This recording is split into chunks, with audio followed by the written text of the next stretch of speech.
মেঘ মেঘ মেঘ মেঘ প্লিজ প্লিজ প্লিজ আমার কথাটা একবার শোনো প্লিজ।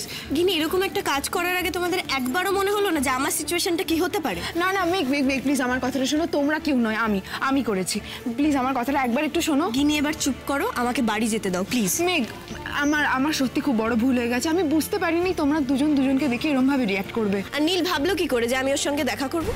দাদা ভাই তো কিছু জানতোই না মেঘ, দাদা ভাই জানতো যে আমি ওকে নিয়ে গিফট কিনতে বেরোচ্ছি। ও তাহলে এই মিথ্যাটাও তোমার আর জিষ্ণুর প্ল্যান করা, তাই তো?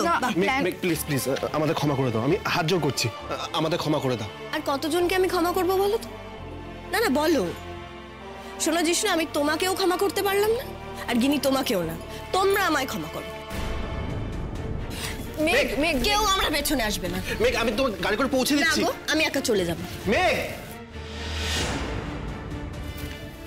দাদা ভাই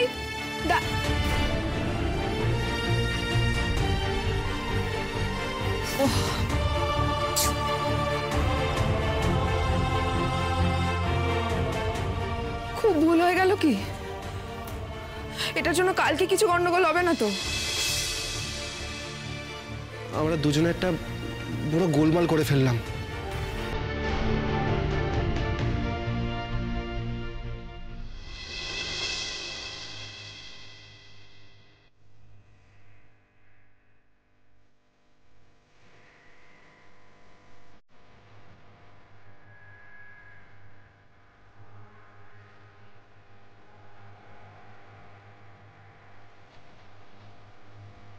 এখনো আমাদের অন্য কারোর সঙ্গে বিয়ে হয়নি মেঘ। শেষের কবিতার শেষ কি তাহলে এখানেই বলছো?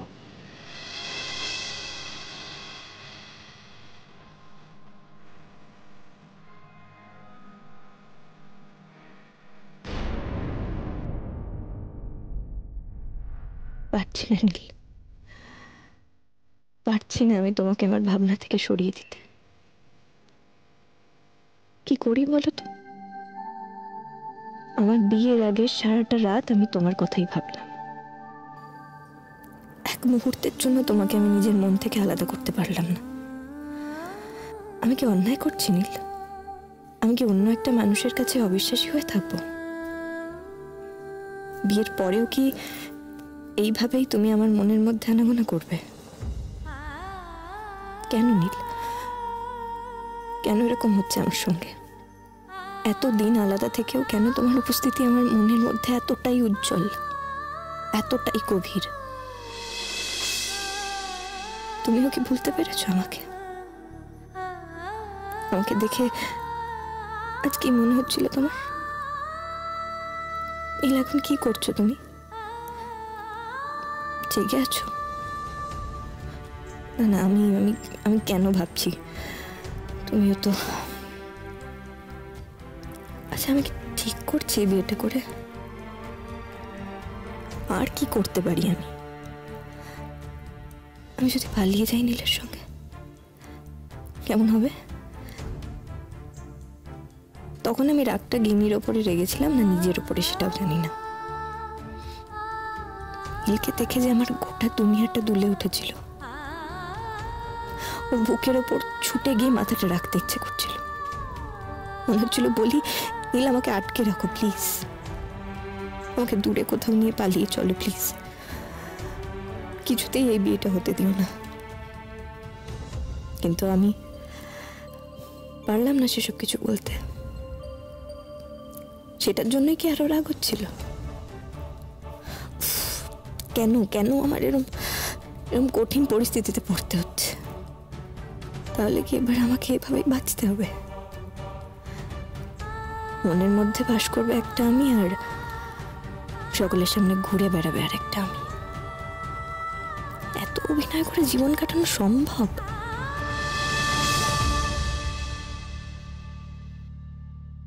মেঘ, ও মেঘ। হ্যাঁ খুলি।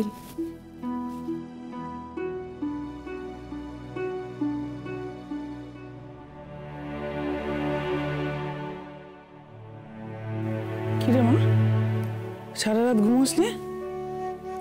হ্যাঁ ঘুমোচ্ছিলাম তো। এত তাড়াতাড়ি দরজা খুলে দিলি যে? তুমি বলেছিলে না আজ ভোর ভোর উঠতে হবে, এই একটু আগে উঠলাম। যা রেডি হয়ে না, আমি শাড়িটা নিয়ে আসছি, দধিমঙ্গল শুরু হবে। যা।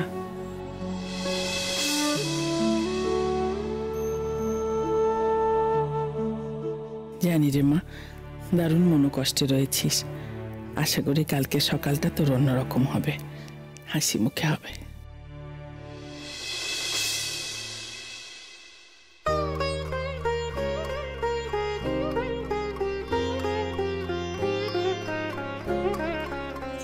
আমি ওকে ডেকে আনি? না না, ডাক্তার যাওয়ার দরকার নেই, ও রেডি হয়ে চলে আসবে। ঠিকই তো। তোমাদের থেকে বেশি তারা এবার মেঘের। আগের বার তো সব রিচুয়াল ওর বাদ হয়ে গেছিল, এবারও আর কোনো রিচুয়াল বাদ যেতে দেবে না, বুঝেছো তো? তুমি এত সকালে উঠলে কেন? তো না এলেও পারতে। না মানে আমার ছোট বোনের দধিমঙ্গল আমি থাকবো না সেটা কি করে হয় ভাবি? শুভ অনুষ্ঠানে যখন একান্তই আছো তখন তোমার চুপ করে থাকাই ভালো। আজকের দিনে এমন কোনো কথা বলো না যাতে মেঘের খারাপ লাগে। কি হলো, তোরা গিয়ে দেখ না মেঘ রেডি হলো কি না। আয় মা। আয়।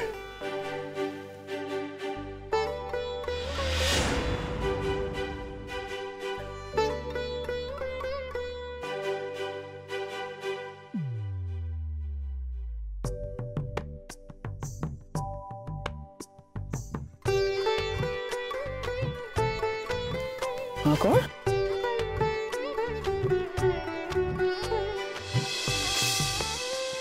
নে। আর খাবো না হয় মা, এরকম বললে হয়? সারাদিন না খেয়ে থাকতে হবে, এটুকু খেতে হবে মা, লক্ষ্মী মেয়ে।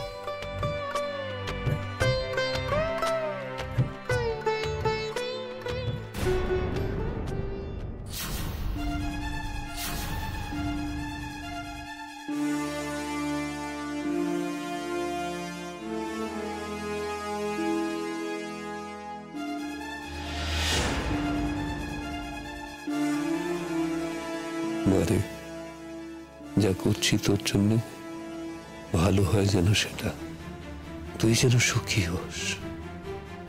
বাবা মাকে তুই যেন না বুঝিস।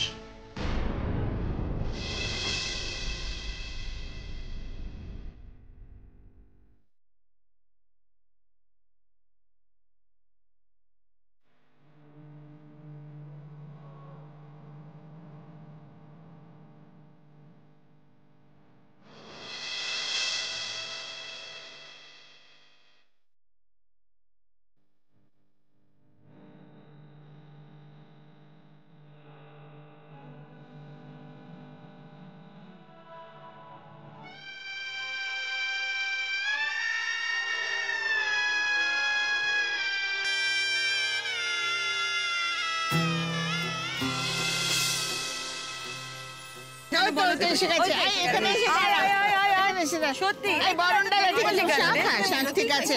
আচ্ছা হ্যাঁ, এই হলুদটা তো নীলের গায়ে ছুঁয়ে আবার ওই মানে মেয়েদের বাড়িতে পাঠাতে হবে না তো, তারপরে হলুদ খেলবে সবাই।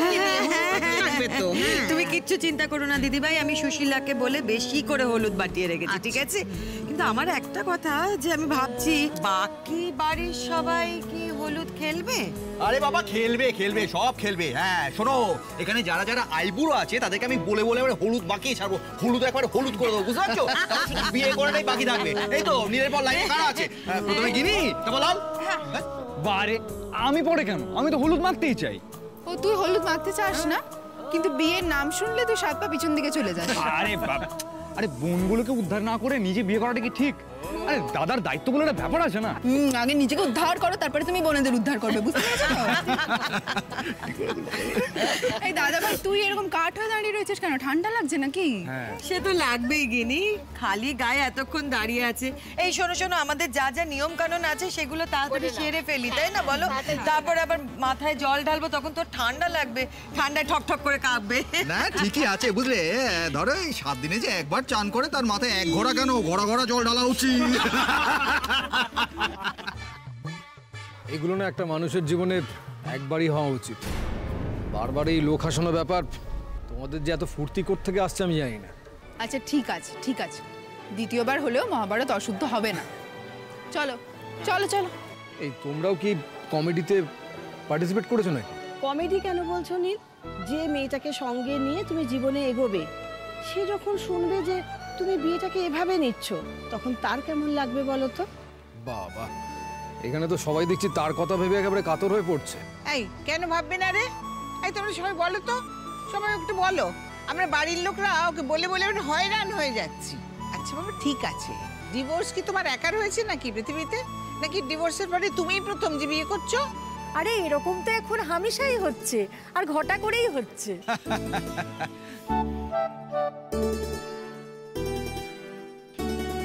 লাল, বলছি যে এরা সবাই ঠিকঠাক জানে তো? সবকিছু ফাঁস করে দেবে না তো? আরে তুমি একদম চিন্তা করো না, গিনি মিনি আমাদের সবকিছু বলে দিয়েছে। আরে বিশ্বাস করো, আমরা মন থেকে এটাই চেয়েছিলাম, ওদের মতো এরকম কাপল হয় নাকি? আরে বাবা, নীলের কানে গেলে বুঝতে পারছো না, একেবারে বিশুদ্ধ ডুবে যাবে।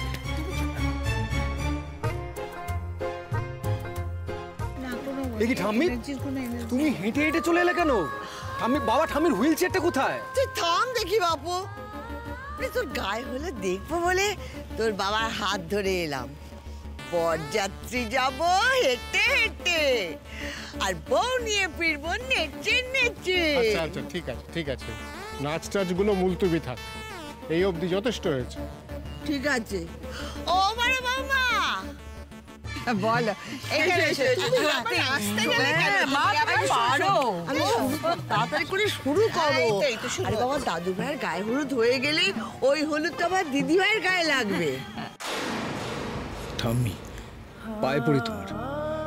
দিদি ভাই বলে তুমি আর কাউকে ডেকো না এইভাবে। আমি ওই ডাকে মেঘ ছাড়া আর কাউকে কল্পনা করতে পারি না। ও কি হলো, শুরু করো, তা শুরু করো না। শুরু করো শুরু করো।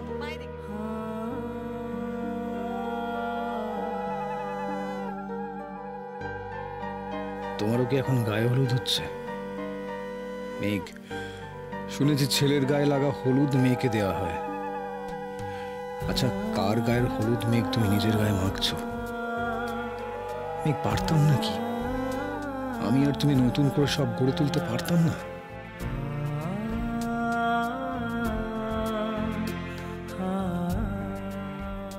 তুমি কেন মেনে নিলে আমার কথা? আমি যখন বললাম 6 মাস থাকবো না আমরা একসঙ্গে, কেন মেনে নিলে? বললে না কেন যে মানবো না তোমার কথা? চলে এলে না কেন দিল্লিতে, অন্তত একটা বারের জন্য?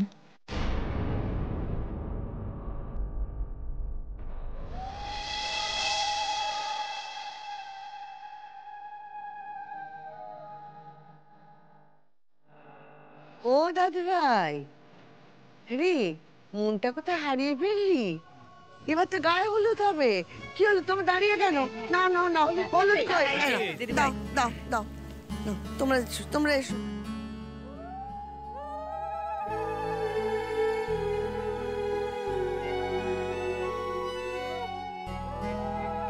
এই গিনি, দাদা ভাইকে দেখ কেমন অন্যমনস্ক লাগছে।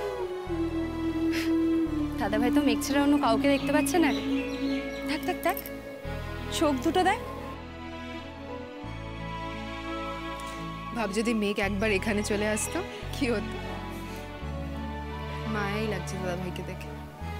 সত্যি, আমি তো ভাবছি রাতে কি হবে। তোমার থেকে অনেক দূরের মানুষ হয়ে যাচ্ছি আমি। আমার যেমন কষ্ট হচ্ছে, তোমারও কি হচ্ছে? আমার অস্তিত্বের একটা অংশ যেন কেউ কেটে বাদ দিয়ে দিচ্ছে।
হ্যাঁ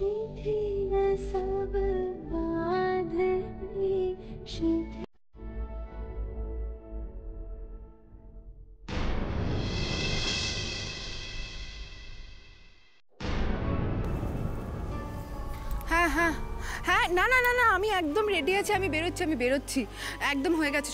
না না, আমাকে এখান থেকে তত্ত্ব বেরোনোর আগেই বেরিয়ে যেতে হবে। ওখানে ময়ূরীদি আছে, আমি ধরা পড়ে যাবো, কোনো রিস্ক নেওয়া যাবে না। হ্যাঁ হ্যাঁ হ্যাঁ, ঠিক আছে ঠিক আছে। এই কোথায় যাচ্ছিস? আরে দাদা ভাইয়ের বিয়ে তত্ত্ব যাচ্ছে আর আমাদের কাউকে যেতে হবে না? মানে তো মতলবটা কি? হ্যাঁ, কেউ জানতে পারলে না তোকেই প্যাক করে তত্ত্বের ট্রেতে পাঠিয়ে দেবে। কিচ্ছু হবে না ছোটদা ভাই, কিচ্ছু হবে না। শোন, আমি এখান থেকে আগে বেরোচ্ছি যাতে ওখানে তত্ত্ব পৌঁছানোর আগে আমি ওখানে পৌঁছে যাই। দেখ, আমরা কেউ একজন ওখানে না থাকলে খারাপ দেখায়, তাই না? দেখ, মেঘ না জানুক কোনো অসুবিধা নেই, কিন্তু মেঘের বাবা মা তো জানে যে দাদা ভাইয়ের সঙ্গে মেঘের বিয়ে হচ্ছে, তাই না? মানে আমি কিন্তু কি কি বলে যাবি সেটা বলতো। মেঘ আমার বন্ধু ছোটদা ভাই, মেঘের কাছে আমি যে কোনো কারণে যেতে পারি, তাই না? কিন্তু আমার না কিছু একটা কারণে ভয় লাগছে। মানে তুই লাস্ট মোমেন্টে সবকিছু কেচি না ফেলিস তুই। Don't worry, be happy, tata.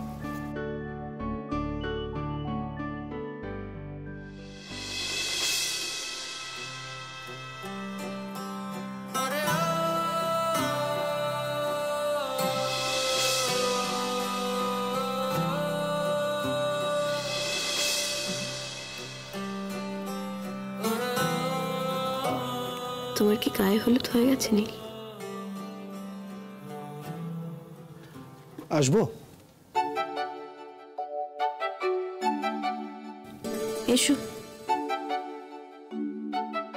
তুমি কি রেগে আছো? তুমি কি এটা জানতে এসেছো? আমি একা না, আমার সাথে আরেকজন এসেছে তোমার কাছে মাপ চাইতে।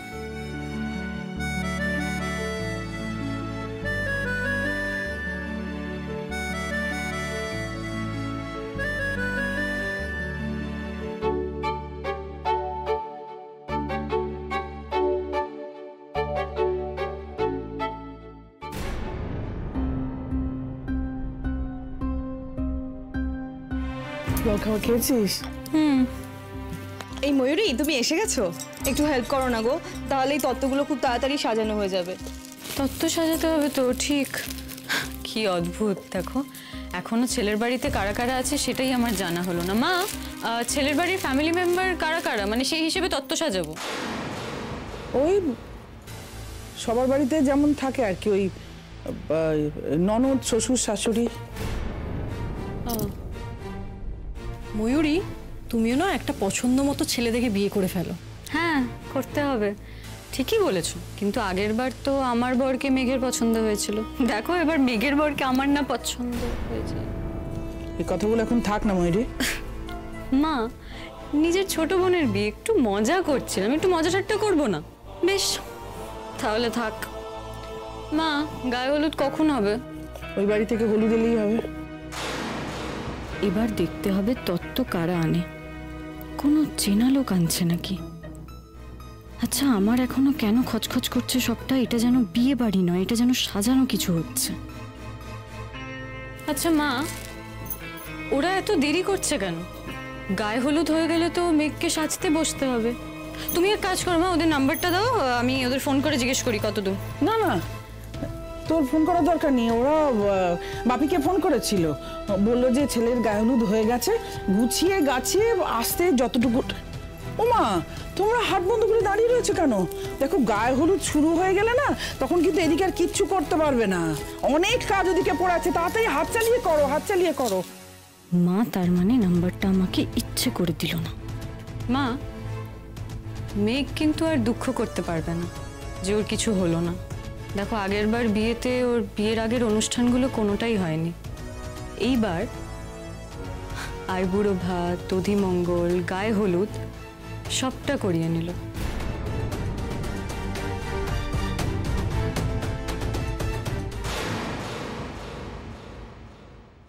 মেঘ, আই এম রিয়েলি সরি, আমি সত্যি বলছি, খুব বড় ভুল হয়ে গেছে। প্লিজ এবারের মতো আমাদের বোকামিটাকে মাফ করে দাও। মেঘ, তুমি তো জানো আমি এরকম না ভেবেচিন্তে কত ভুল ডিসিশন নিয়ে ফেলেছি, সেখান থেকে তুমি আমাকে বাঁচিয়েছো, বারবার আমার ভুল শুধরে দিয়েছো। তারপরেও যে আমি কি করে এটা করলাম আমি বুঝতেই পারছি না। মেঘ আমি রিয়েলি সরি, আর কখনো এরকম করবো না। এবারের মতো অন্তত ক্ষমা করে দাও। মেঘ প্লিজ চুপ করে থেকো না, কিছু তো বলো। এরকম ভাবে আমাদের সাথে আড়ি করে দেবে তুমি? এরকম কেন করছো? কিছু তো বলো।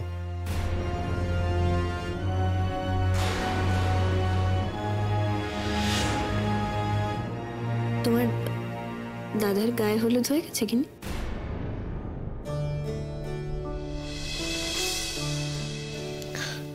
হ্যাঁ একটু আগেই।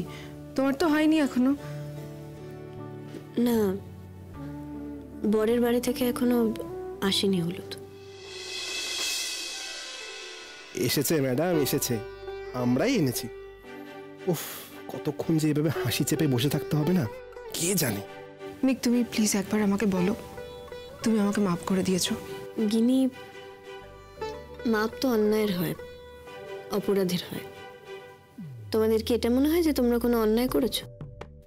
বুঝতে পারিনি মেঘ, একদম বুঝতে পারিনি, সরি, খুব বড় ভুল করে ফেলেছি। ভুল বা অন্যায়টা কি তোমরা করেছো, না অন্য কারোর প্ররোচনায় তোমরা এরকম একটা হঠকারী সিদ্ধান্ত নিয়েছিলে? সেটা একটু বলবে প্লিজ। অন্যকে আমাদের ইনসিস্ট করবে বলো তো? তুমি কার কথা বলতে চাইছো? কেন, নীল তোমাদের বলেনি এরকম একটা কাণ্ড ঘটাতে? না না না, দাদাভাই কেন কিছু বলবে? দাদাভাই একদম কিছু বলেনি। দেখো মেঘ, তুমি তো আমাদের সকলের থেকে দাদাভাইকে বেশি জানো, অনেক বেশি চেনো। তুমি আমাকে বলো দাদাভাই কেন এভাবে হঠাৎ করে এইরকম একটা গিনি, আমি তোমার দাদাভাইকে না একটা সময় চিনতাম, একটা সময় তাকে জানতাম, কিন্তু মোটেই কখনোই সকলের থেকে বেশি নয়।